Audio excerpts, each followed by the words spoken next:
सवाल हुआ है कि तौबा करने के बाद कैसे पता चलेगा कि तौबा कबूल हो गई है या नहीं हुई। तो याद रखें, अगर तो ये हमारा अपना जज्बा होता तो फिर इस पे शक पैदा होता, लेकिन अल्लाह फरमाता है फतलक्का आदम मिन रब्बी कलिमातिन, कि यूं हमने तौबा करने का तरीका भी खुद सिखाया कि यूं अपने गुनाहों से पाक हो जाओ, और दलील ये दी कि इन अल्लाहु तवाबुर रहीम, और बेशक हम तुम्हारे गुनाहों को बख्शने वाले हैं। अल्लाह के नबी हुजूर अकरम सल्लल्लाहु अलैहि वसल्लम ने इरशाद फरमाया कि तौबा करने वाला गोया ऐसे है जैसे उसकी मां ने उससे ताजा जना। कुरान में अल्लाह फरमाता है कुल या इबादी अल्लज़ीना असरफू अला अनफुसिहिम, ऐ मेरे वो बंदो जो खुद पर ज्यादती कर सको तो एक ज्यादती मत करना, ला तकनतु मिन रहमतिल्लाह, मेरी रहमत से मायूस न होना।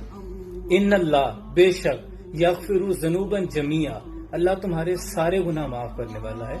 इन्नहु हुवल गफूरुर रहीम, क्योंकि अल्लाह गफूरुर रहीम है, उसकी रहीमी पे हर्फ आता है अगर वो बख्श ना दे।